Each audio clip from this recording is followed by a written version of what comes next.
भारत के अंदर राजस्थान एक ऐसा राज्य है जो अपने अंदर काफ़ी अलग-अलग विशेषताएँ रखता है।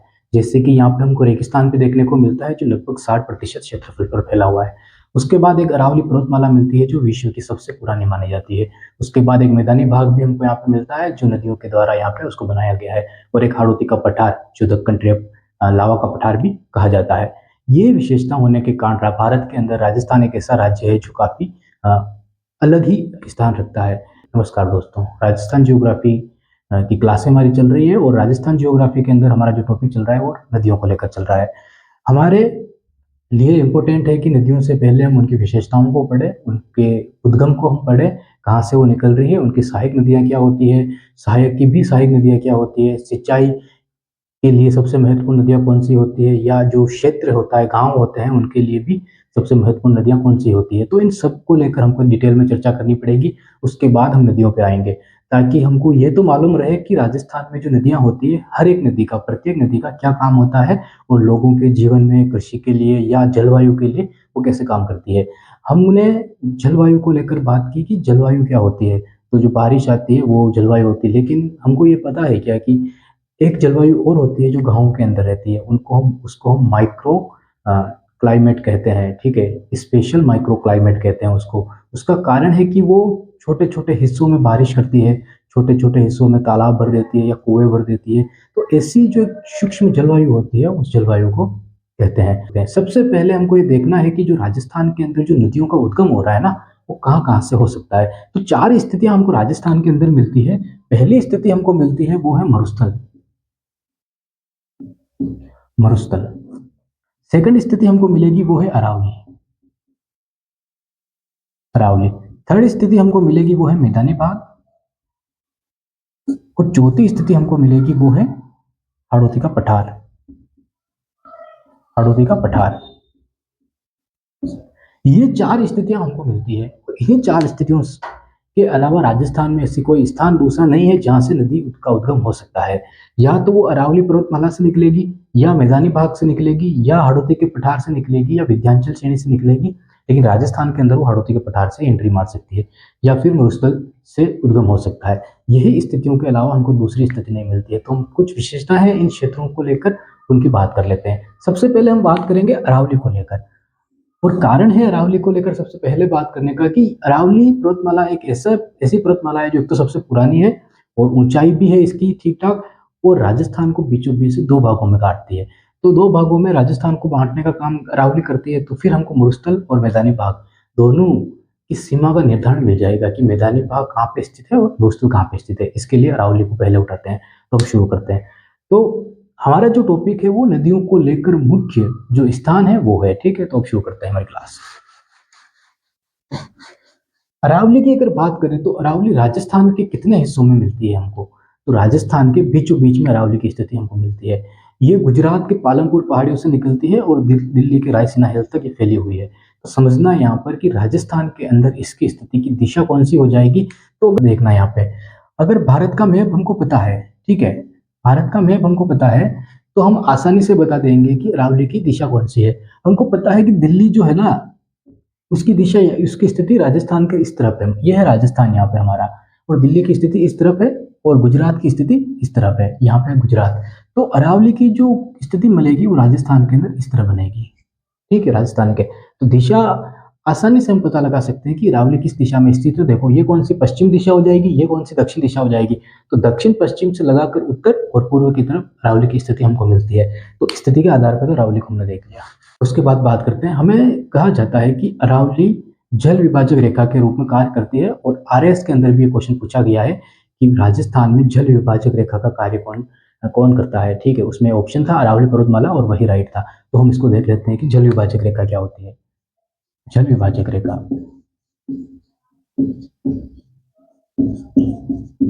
सिंपल सी बात है कि जल विभाजक रेखा का अगर हम कहें तो ये वो रेखा होती है जो नदियों को डिवाइडेशन करती है, मतलब कि नदियों को 2 भागों में बाँटती है। जैसे कि अरब सागर की नदियाँ हो गई और बंगाल की खाड़ी की नदियाँ हो गई। लेकिन ध्यान रखना, यूपीएससी के पैटर्न पे अगर क्वेश्चन पूछे जाने लगेंगे ना तो अरावली का कोई महत्व ही नहीं रह जाएगा, बल्कि बनास नदी और माही नदी इन दोनों को अलग करने के लिए जल विभाजक रेखा पूछ ली जाएगी या इनके बीच का जिला पूछ लिया जाएगा या 2 जिलों की सीमाएँ पूछ ली जाएगी। मरुस्थल के अंदर लूनी नदी, ठीक है, और जवाई नदी, जो दोनों नदी एक दूसरे की सहायक, जवाई नदी जो लूनी की सहायक है, उन नदी के बीच का क्षेत्र हमको पूछ लिया जाएगा। कारण क्या है? कारण ये है कि हर नदी, चाहे उसकी फिर सहायक नदी उसमें आके मिल रही हो, चाहे कोई दूसरी मुख्य नदी उसमें आके मिल रही हो, जैसे कि बनास नदी राजस्थान की काफी बड़ी नदी है, लेकिन वो मिलती किसमें है? चंबल में। तो बनास चंबल की सहायक नदी है। तो क्या बनास की कोई सहायक नदियां नहीं है क्या? सहायक नदियां है सबकी। तो हर एक नदी, समझना यहाँ पे, हर एक नदी जो भी दूसरी नदी में जाके मिल रही है, लेकिन उससे पहले उसकी स्थिति जो थी, उस नदी के अंदर काफी सारी जलधाराओं से पानी आ रहा था।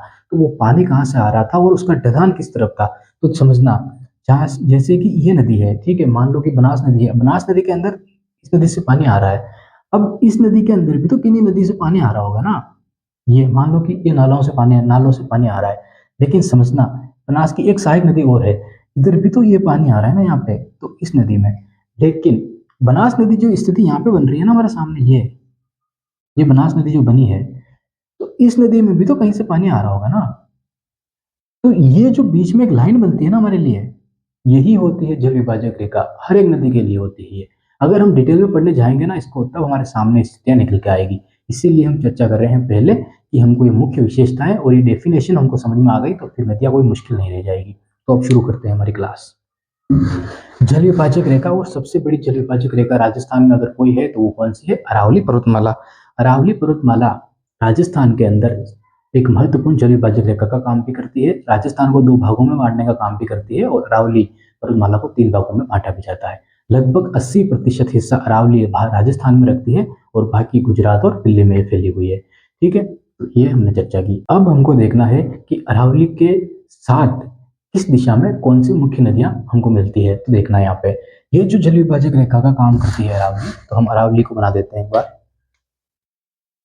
इस तरह दिशा अरावली की हमको राजस्थान में भी देखने को मिलती है। ठीक है, अरावली अब दो हिस्सों में नदियों को बांटने का काम करती है। एक है अरब सागर, अरब सागर, इस दिशा में अरब सागर होगा अरावली के, तो पश्चिमी दिशा में होगा और दक्षिण दिशा में होगा, और एक तरफ होगा बंगाल की खाड़ी, बंगाल की खाड़ी। हम सिर्फ मुख्य नदियों को ही लेंगे, क्योंकि हमारी आगे आने वाली क्लासों में हम सहायक सहायक नदियां क्या होती है उन पर बात करने वाले हैं। तो समझना यहाँ पे कि जो अरावली की स्थिति हमको मिलती है ना, तो हमको पता है कि एक बनास नदी निकलती है यहाँ से, यही बनास नदी आगे जाके एक चंबल नदी आती है, उसके अंदर मिल जाती है, तो ये स्थिति हमको मिलती है। उसके बाद एक माही नदी यहाँ से आती है, इस तरह घूम जाती है, जो कर्क रेखा को दो भागों में बांटती है। एक नदी यहाँ से निकलती है, लूनी नदी, ठीक है, लूनी नदी, जो आधी तो मीठी होती है और फिर आधी खारी हो जाती है। ये क्यों होती है? तो इसकी बात भी हमने भौतिक राजस्थान जब पढ़ रहे थे उसमें कर ली है। ठीक है, उसके बाद यहीं से एक जवाई नदी निकलती है, जो आगे लूनी नदी में मिल जाती है। यहाँ से एक बाणगंगा नदी निकलती है, जो जयपुर से होकर आगे बढ़ती है। या तो वो नदी लुप्त हो जाती है, या फिर वो यमुना में जाके मिल जाती है। ये सारी नदियां फिर आगे चल के यमुना नदी आती है यहाँ पे, उसमें मिलती है। यही यमुना नदी फिर आगे गंगा में मिल जाती है, गंगा बंगाली खाड़ी में मिल जाती है। ठीक है, तो ये स्थिति हमको मोटे तौर पर देखने को मिलती है। तो जल विभाजक रेखा का काम जो कर रही है ना, ध्यान से देखो, ये अरावली, ये हिस्सा अरावली का नदियों को दो भागों में बांट रहा है। इधर से निकलने वाली नदियां अरब सागर में जा रही है, और इधर से निकलने वाली नदियां बंगाली खाड़ी में जा रही है, जो गंगा में होते हुए अपना पानी बंगाली खाड़ी में लेके जाती है। अब इसको कहते हैं हम पहाड़ी, इसको क्या कहते हैं? हम पहाड़ी क्षेत्र कहते हैं। अब विशेषताएं क्या है उनकी बात करते हैं। काफी ऊंचाई से नदियां बहती है, अरावली की ऊंचाई काफी ज्यादा है, तो काफी ऊंचाई से नदियां बहती है। ठीक है, जैसे कि ये नदी बनास नदी काफी ऊंचाई से निकलती है। ऊंचाई से निकलने के कारण स्पीड काफी ज्यादा तेज होगी, तो कटाव काफी ज्यादा करेगी। इसीलिए तो अरावली के अंदर हमको सीढ़ी नुमा कृषि देखने को मिलती है। अगर ढलान कम होती है तो वहां पे आसानी से खेत, अच्छे खेत होते हैं और अच्छी कृषि हो पाती है, लेकिन ज्यादा कटाव हो जाने के कारण अरावली का क्या स्थिति मिलती है? यहाँ पे सीढ़ी नुमा खेती की जाती है। ठीक है, दूसरी बात, ज्यादा ऊंचाई से पानी आ रहा है ना, तो वो पानी हमें स्वच्छ मिलेगा। हमेशा वो पानी कौन सा मिलेगा? स्वच्छ, क्योंकि जो जमाव होता है, जो खराब चीजें होती है, जो गाद होता है, वो सारी चीजें कहाँ पे मिलती है हमको? तो समतल मैदानों पर ज्यादा मिलती है। तो स्वच्छ पानी हमको मिलेगा, वहां पे गंदा पानी हमको नहीं मिलेगा।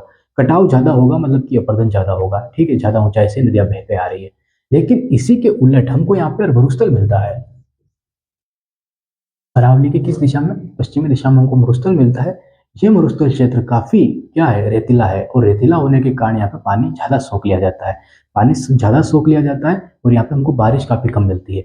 इसके कारण क्या होता है कि यहाँ पे हमको वनस्पति भी काफी कम मिलती है, और पानी की कमी और वनस्पति की कमी होने के कारण यहाँ पे मिट्टी के अंदर हमको लवणता ज़्यादा मिलती है, क्योंकि निरंतर यहाँ पे नमक की मात्रा बढ़ती जा रही है। इसका एक कारण और भी है कि यहाँ पे हमको तैतीस सागर मिला है, उसके अवशेष मिले हैं, तो उसके कारण सागर हमेशा खारे होते हैं, तो नमक की मात्रा उसके कारण भी हमको यहाँ पे ज़्यादा मिलती है। लेकिन यहाँ पे नहरों के द्वारा जो सिंचाई की जाती है, उससे यहाँ पे कृषि की जा रही है। बाकी अगर बारिश पर ही निर्भर है तो काफ़ी मुश्किल है कि यहाँ पे लगातार खेती की जा सके, ठीक है। उसके बाद हमको यहाँ पे पूर्वी मैदान मिलते हैं, अरावली के जस्ट इधर। पूर्वी मैदान जब हम अरावली के इधर देखते हैं तो हमको यहाँ पे क्या विशेषताएं मिलती है, तो ध्यान रखना, अरावली के द्वारा जो अपर्दन करके जो घास जो चीजें यहाँ पे लाई गई, वो सारी चीजें कहाँ पे होगी, तो मैदानी भागों में हमको मिलेगी। ये मैदानी भाग जनसंख्या के लिए काफी महत्वपूर्ण हो जाते हैं, क्योंकि यहाँ पे अरावली के द्वारा काफी सारी नदियां यहाँ पे आ रही है, तो एक नदियों का तंत्र यहाँ पे बिछ जाता है। उसके कारण सिंचाई की व्यवस्था यहाँ पे नदियों के द्वारा काफी शानदार है। तो जहाँ पे सिंचाई की व्यवस्था है, जहाँ पे कृषि अच्छी की जा रही है, वहाँ पे लोगों की संख्या अपने आप ही बढ़ने लग जाएगी। तो ये स्थिति हमको देखने को मिलती है। दूसरी चीज, अरावली के कारण और अरावली के द्वारा नदियों का अपर्दन करके जो मिट्टी लाई जा रही है या जो घास लाया जा रहा है बहा बहा के, वो कहाँ पे जमा हो रहा है, उसका जमाव मैदानी भाग में हो रहा है। इसके कारण हमको क्या स्थिति देखने को मिलती है यहाँ पे, कि यहाँ पे हमको जलोढ़ मिट्टी देखने को मिलती है। जलोढ़ मिट्टी की डेफिनेशन क्या होती है कि हर एक चीज जो घुल मिलकर एक मिट्टी बन जाती है, वही जलोढ़ मिट्टी होती है, उत्पादन क्षमता काफी ज्यादा होती है। वही मिट्टी हमको मरुस्थल के अंदर भी देखने को मिलती है, लेकिन यहाँ पे वनस्पति का अभाव है, पानी का अभाव है। इसके कारण ये जलोढ़ मिट्टी तो है, लेकिन इसमें लवणता की मात्रा ज्यादा बढ़ जाती है, उसके कारण ये उत्पादन क्षमता उतनी नहीं दे पाती है। बाकी लूनी का पानी जब तक हमको मीठा मिलता है, तब तक कृषि ठीक ठाक की जाती है। और यहाँ पे जो जवाई नदी है, इस नदी के पर भी एक बांध बनाया गया है, जो भी कृषि के लिए काफी महत्वपूर्ण बांध बनाया गया है, ठीक है। स्थिति हमको मिलती है, लेकिन इधर देखना ध्यान से कि मरुस्थल के अंदर लवणता की मात्रा ज्यादा होने के कारण हम कृषि ठीक नहीं कर पाते हैं। लेकिन इधर हमको जलोढ़ मिट्टी भी मिल रही है, पानी भी मिल रहा है, और वनस्पति भी मिल रही है, और समतल मैदान भी हमको मिल रहा है। रेतीली मिट्टी काफी कम है यहाँ पे, तो इसके कारण हम यहाँ पे अच्छी खेती कर पाते हैं, तो जनसंख्या ज्यादा हो जाती है। इसीलिए तो राजस्थान का सबसे ज्यादा जनघनत्व हमको कहीं मिलता है, तो कहाँ पे मिलता है, जयपुर के अंदर मिलता है। और जयपुर के बाद अगर देखेंगे तो हमको इन्हीं क्षेत्रों में ज्यादा जनसंख्या मिलेगी, ज्यादा जनघनत्व मिलेगा। लगभग 39% जनसंख्या यहाँ पे निवास करती है, ठीक है। हम आगे बात करते हैं। अब मरुस्थल की हमने बात कर ली, अरावली की हमने बात कर ली, और मैदानी भाग की हमने बात कर ली, हाड़ौती का पठार। अब हाड़ौती के पठार के अंदर हमको स्थितियां मिलती है, तो ध्यान से देखना कि इधर जो क्षेत्र है, ये है मरुस्थल, ये है मैदानी भाग, मैदानी भाग, और यहाँ पे हाड़ौती का पठार हमको मिलता है। ये राजस्थान का मैप आपके माइंड में होना चाहिए। हम जो भी स्थिति बना रहे हैं ना, वो राजस्थान के मैप के अंदर बन रही है। मुझे ऐसा कैसा मैप दिख रहा है कि कौन सा जिला कहाँ पे स्थित है, कौन सी नदी कहाँ पे निकल रही है, ये आपको आना चाहिए। अगर ये आपको आ गया ना, तो खेल खत्म है नदियों का। फिर वो राजस्थान के जिलों का जो हम रटते हैं बार बार, वो नहीं रटना पड़ेगा। माही नदी यहाँ पे जैसे ही मैंने बनाई, तो आपके अंदर आ जाना चाहिए। डूंगरपुर, बांसवाड़ा, प्रतापगढ़, ये हिस्से जो आ रहे हैं ना यहाँ पे, चित्तौड़गढ़ हो गया। चित्तौड़गढ़ इसलिए बोल रहा हूँ क्योंकि ऊंचाई जो मिलती है, तो जल विभाजक रेखा का अगर वो काम करेगा ना माही के लिए, तो उसमें चित्तौड़ भी शामिल होगा, इसलिए, ठीक है। तो अब हाड़ौती का पठार हो, तो यहाँ पे हाड़ौती का पठार की अगर हम बात कर रहे थे ना, हाड़ौती के पठार में देखना कि ऊंचाई मिलती है, कठोर पठार है, ठीक है। तो पानी के बहाव के कारण यहाँ पे कटाव काफी ज्यादा हुआ है, तो यहाँ पे हमको बीहड़ ज्यादा देखने को मिलते हैं। यहाँ पे जो वाटरफॉल भी हमको देखने को मिलते हैं, चूलिया जलप्रपात, जो हमको बेसुर गढ़िया रावतभाटा के अंदर देखने को मिलता है, ठीक है। ये स्थितियां हमको यहाँ पे देखने को मिलती है। तेजी से पानी का बहाव होता है, उस बहाव के कारण काफी ज्यादा अपर्दन किया जाता है, और फिर जमाव कहाँ पे किया जाएगा, तो कोटा, बूंदी जैसे क्षेत्रों में, जहाँ पर समतल भूमि आने लगेगी। तो यह थी आज की क्लास। कैसी लगी? कुछ विशेषताओं को लेकर हमने बात की कि राजस्थान के अंदर इन भागों में विशेषताएं क्या मिलती है, ताकि आगे हम जब नदियां पढ़ेंगे तो हमारे लिए जानकारी काफी महत्वपूर्ण हो जाएगी। अगली क्लास में हम इन्हीं विशेषताओं को लेकर कुछ और महत्वपूर्ण फैक्ट की बात करने वाले हैं, महत्वपूर्ण आंकड़ों की बात करने वाले हैं। तो क्लास को पूरी देखना, और अगर अच्छी लगी हो और आपका कोई क्वेश्चन हो तो क्वेश्चन पूछिए, हम आपके क्वेश्चन का जवाब जरूर देंगे। बहुत बहुत धन्यवाद आपका।